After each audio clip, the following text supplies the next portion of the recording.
Chapitre 17. Contempler la mort.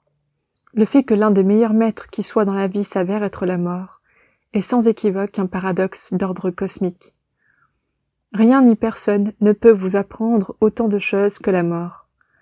Si quelqu'un peut vous apprendre que vous n'êtes pas votre corps, la mort, elle, vous en fait la démonstration. Si quelqu'un peut vous rappeler l'insignifiance des choses auxquelles vous vous accrochez, la mort, elle, vous en prive en un clin d'œil. Si les gens peuvent vous apprendre que les hommes et les femmes de toutes origines ethniques sont égaux et qu'il n'y a pas de différence entre les riches et les pauvres, la mort, elle, nous rend tous pareils. La question est donc la suivante. Attendrez-vous au dernier moment pour laisser la mort vous enseigner ce qu'elle sait? La possibilité même de la mort peut nous apprendre beaucoup à n'importe quel moment. Le sage est conscient qu'il peut cesser de respirer chaque fois qu'il expire. Vous pouvez pousser votre dernier soupir n'importe où, n'importe quand. Vous devez en tirer des leçons. Le sage embrasse pleinement et totalement la réalité, l'inévitabilité et l'imprévisibilité de la mort. Chaque fois que vous avez de la difficulté avec quelque chose, pensez à la mort. Disons que vous êtes une personne jalouse et que vous ne supportez pas de voir qui que ce soit s'approcher de votre partenaire. Pensez à présent à ce qui arrivera quand vous ne serez plus de ce monde. Est-ce vraiment si romantique de vouloir que votre être cher vive seul, sans personne pour s'occuper de lui? Et si vous pouvez surmonter vos problèmes personnels, vous verrez que vous voulez en fait que la personne que vous aimez soit heureuse et vive une belle vie, bien remplie. Puisque c'est ce que vous voulez pour votre être cher, pourquoi lui reprocher aujourd'hui d'avoir simplement parlé à quelqu'un? Il ne devrait pas être nécessaire d'évoquer la mort pour vous inciter à vivre à votre niveau le plus élevé. Pourquoi attendre le moment où tout vous est retiré pour apprendre à plonger au plus profond de vous-même et exploiter votre plein potentiel? Le sage affirme « Si tout peut basculer d'un instant à l'autre, alors je vais vivre au plus haut niveau tandis que je suis vivant. Je vais arrêter d'ennuyer les gens que j'aime. Je vais vivre ma vie en m'appuyant sur la partie la plus profonde de mon être. » C'est le niveau de conscience nécessaire pour vivre des relations profondes et significatives. Voyez comme nous sommes souvent durs avec nos êtres chers. Nous tenons pour acquis qu'ils sont là et qu'ils continueront d'être là pour nous. Et s'ils mouraient? Et si vous mouriez? Et si vous saviez que ce soir est votre dernière chance de les voir? Imaginez qu'un ange descende du ciel et vous dise « Mets de l'ordre dans tes affaires, tu ne te réveilleras pas demain matin. Je t'amène avec moi. » Alors vous comprenez que chaque personne que vous verrez ce jour-là, vous la verrez pour la dernière fois. Comment vous sentiriez-vous? Comment vous comporteriez-vous avec ces personnes? Vous donneriez-vous la peine de remettre sur le tapis les petites rancunes et les sujets de plainte que vous portez en vous? Quelle marque d'amour donneriez-vous à ceux que vous aimez, sachant que c'est la dernière fois que vous les voyez? Pensez à quoi ressemblerait votre vie si vous viviez et vous comportiez tout le temps avec les gens de cette façon. Votre vie serait fort différente. Vous devriez y réfléchir. La mort n'est pas quelque chose de morbide. La mort est le plus grand maître qui soit. Prenez le temps de penser aux choses dont vous pensez avoir besoin. Pensez au temps et à l'énergie que vous consacrez à diverses activités. Imaginez si vous saviez que vous mourrez d'ici une semaine ou un mois. Est-ce que cela changerait quelque chose? Cela modifierait-il vos priorités? Cela modifierait-il votre façon de penser? Réfléchissez honnêtement à ce que vous feriez durant cette dernière semaine. Quel merveilleux sujet de réflexion. Puis posez-vous la question suivante. Si c'est vraiment ce que vous feriez durant votre dernière semaine, que ferez-vous du temps qu'il vous reste? Le gaspiller? Le jeter par les fenêtres? Le traiter comme quelque chose qui n'a aucune valeur? Qu'allez-vous faire de votre vie? Voilà la question que la mort vous pose. Disons que vous vivez votre vie sans jamais penser à la mort, et que l'ange de la mort vienne vous voir et vous dise « Viens, il est temps de partir. » Vous lui répondez « Mais non, tu es censé me donner un avertissement afin que je puisse décider ce que je vais faire durant ma dernière semaine. Je suis supposé vivre une semaine de plus. » Savez-vous ce que la mort vous répondra? Elle vous dira Mon Dieu, je t'ai donné 52 semaines uniquement au cours de la dernière année, et vois toutes les autres semaines que je t'ai données. Pourquoi en aurais-tu besoin d'une autre? Qu'as-tu fait de toutes les précédentes? Si on vous pose la question, que répondrez-vous? J'étais distrait, je ne pensais pas que c'était important. C'est une réponse plutôt étonnante quand on pense qu'il s'agit de votre propre vie. La mort est un grand maître. Mais qui vit à un tel niveau de conscience? Votre âge n'a pas d'importance. Chaque respiration peut être votre dernière. Cela arrive tout le temps, à des bébés, à des adolescents, à des adultes, et pas seulement à des personnes âgées. Un soupir, et ils ne sont plus. Personne ne sait quand son heure viendra. C'est ainsi.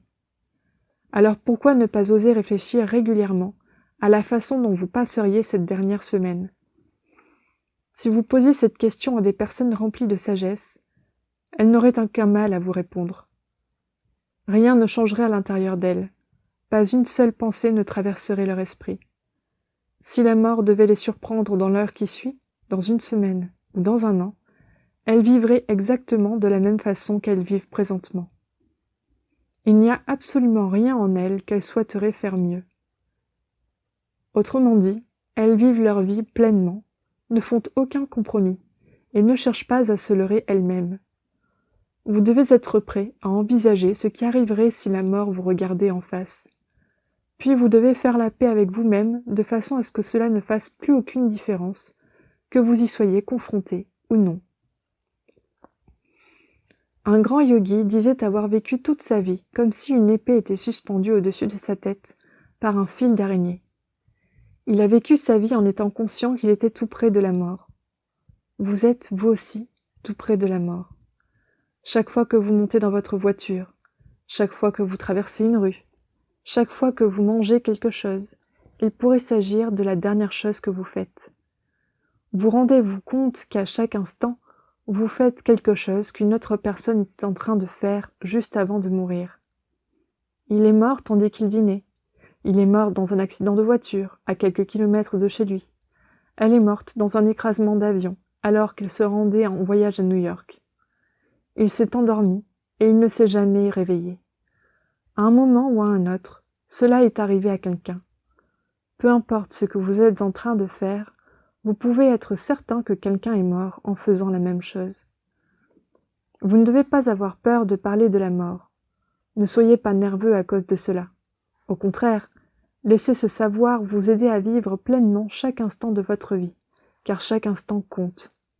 C'est ce qui se produit quand quelqu'un apprend qu'il ne lui reste qu'une semaine à vivre. Vous pouvez être certain qu'il vous dira que la semaine la plus importante de sa vie aura été cette dernière semaine.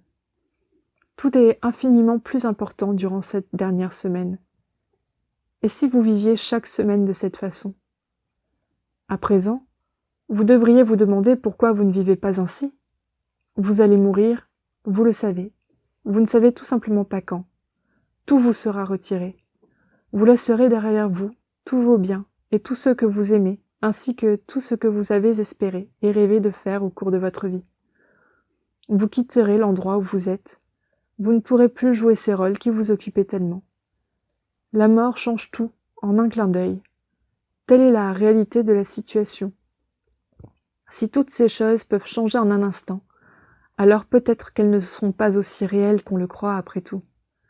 Peut-être feriez-vous mieux de vérifier qui vous êtes. Peut-être devriez-vous regarder plus en profondeur. Le plus beau, quand vous embrassez des vérités profondes, est que vous n'êtes pas obligé de changer de vie. Vous n'avez qu'à modifier votre façon de la vivre. Ce n'est pas ce que vous faites qui est important, mais la partie de vous-même que vous y investissez. Prenons un exemple classique. Vous vous êtes promené à l'extérieur des milliers de fois, mais combien de fois l'avez-vous vraiment apprécié? Imaginez une personne couchée dans un lit d'hôpital qui vient d'apprendre qu'il ne lui reste qu'une semaine à vivre. Elle lève les yeux vers le médecin et dit « Puis-je aller me promener dehors? Puis-je contempler le ciel une dernière fois ?» S'il pleut à l'extérieur, elle voudra sentir la pluie sur son visage une dernière fois. Pour elle, c'est maintenant la chose la plus précieuse au monde. Mais vous ne voulez pas sentir la pluie sur votre visage. Vous courez vous mettre à l'abri. Qu'est-ce qui nous empêche de vivre notre vie? Quelle est cette chose à l'intérieur de nous qui a si peur qu'elle nous empêche de profiter de la vie? Cette partie de nous est si occupée à veiller à ce que le moment suivant se passe bien, que nous sommes incapables d'être ici et maintenant, et de vivre pleinement notre vie. Pendant tout ce temps, la mort surveille chacun de nos pas. Voulez-vous vivre avant que la mort ne vienne? Vous ne recevrez probablement aucun avertissement. Rares sont les gens qui savent à quel moment ils vont mourir. Presque tout le monde expire sans savoir que c'était leur dernier souffle. Profitez donc de chaque journée pour vous départir de cette partie de vous qui a peur et qui vous empêche de vivre pleinement. Puisque vous savez que vous allez mourir, soyez prêts à dire ce qui doit être dit et à faire ce qui doit être fait. Soyez prêts à être pleinement présents sans avoir peur de ce qui se passera l'instant d'après. C'est ainsi que les gens vivent quand ils font face à la mort. Vous pouvez faire comme eux, car vous aussi, vous faites face à la mort à chaque instant. Apprenez à vivre comme si vous faisiez face à la mort à tout instant, et vous deviendrez plus audacieux et plus ouvert. Si vous vivez pleinement votre vie, vous n'aurez pas de regrets au moment de mourir. Vous aurez vécu chaque instant comme vous le désiriez. Alors seulement, vous aurez pleinement fait l'expérience de la vie et rejeté la partie de vous-même qui a peur de vivre. Il n'y a pas de raison d'avoir peur de la vie. D'ailleurs, cette peur s'évanouira dès que vous aurez compris que la seule chose à retirer de la vie, ce sont les leçons qui nous permettent de grandir quand nous en faisons l'expérience. La vie elle-même est un travail à temps plein, et la relation que vous entretenez avec elle est la plus importante de toutes. Quand vous faites autre chose, vous ne faites que vous concentrer sur un minuscule aspect de la vie, dans l'espoir de donner un sens à celle-ci. En réalité, ce qui donne un sens à la vie, c'est le fait de vouloir la vivre. Ce n'est pas un événement en particulier, c'est le désir de faire l'expérience des événements de la vie. Et si on vous disait que la prochaine personne que vous rencontrerez sera la dernière que vous verrez de votre vivant? Vous seriez comme une éponge, comme pour vous en pénétrer. Ce que cette personne vous dirait n'aurait aucune importance.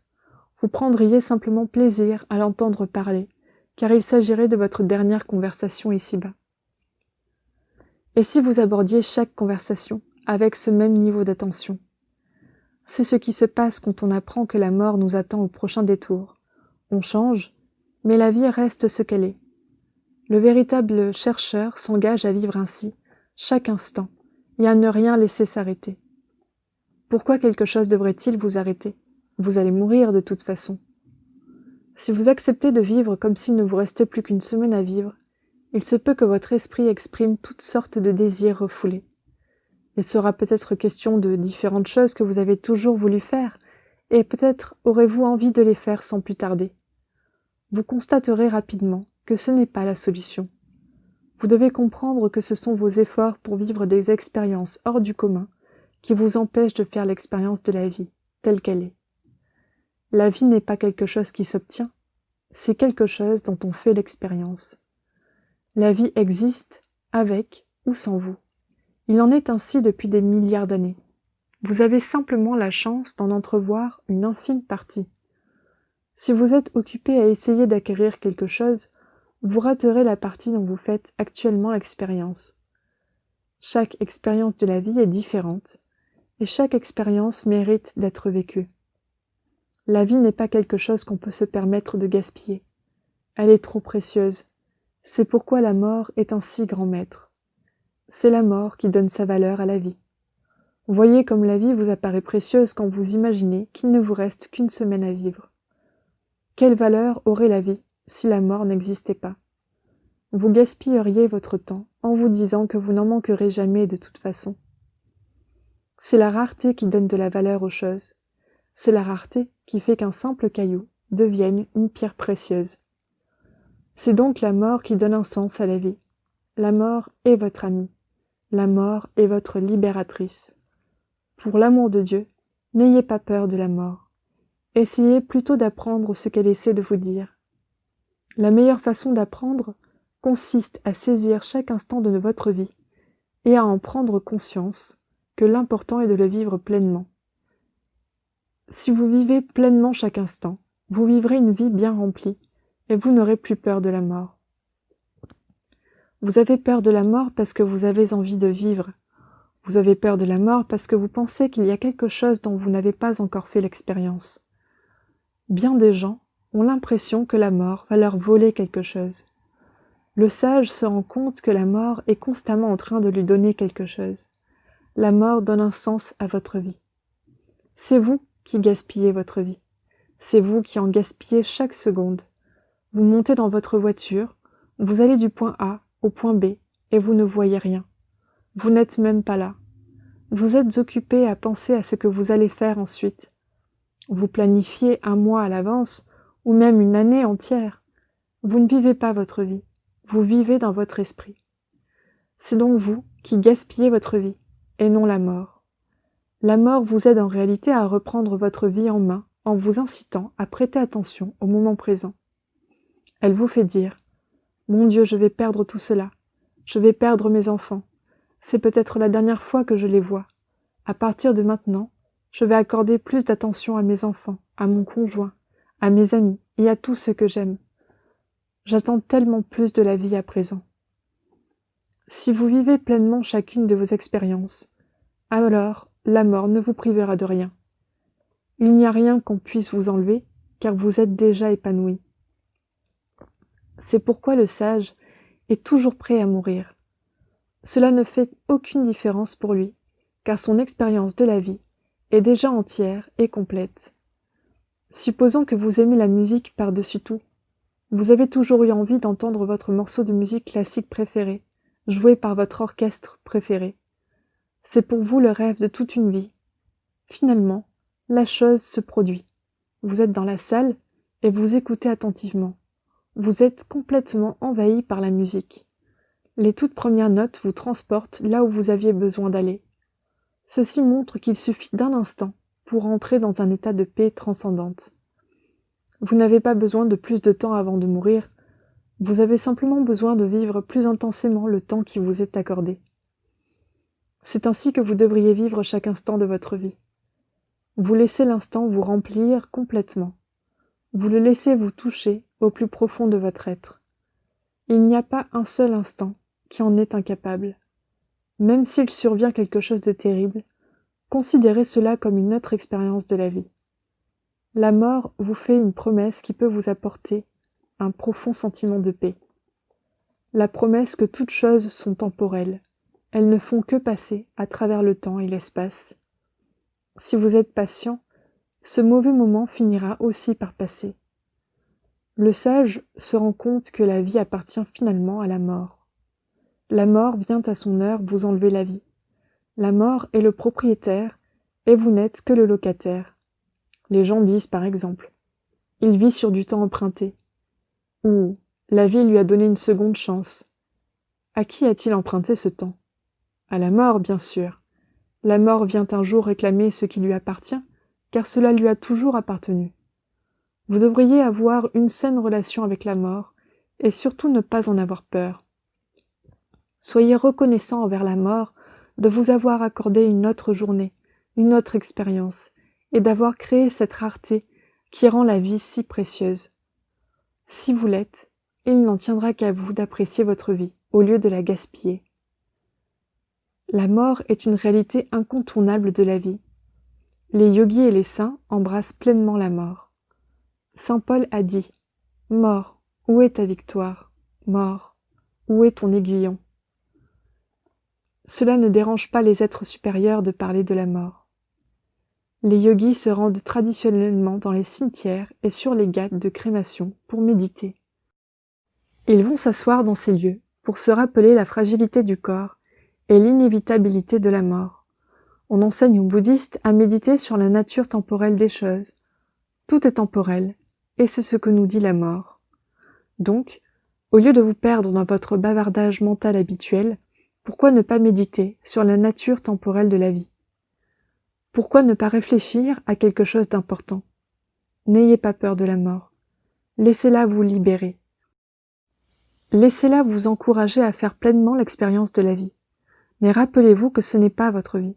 Vous devez faire l'expérience de la vie telle qu'elle est, et non telle que vous voudriez qu'elle soit.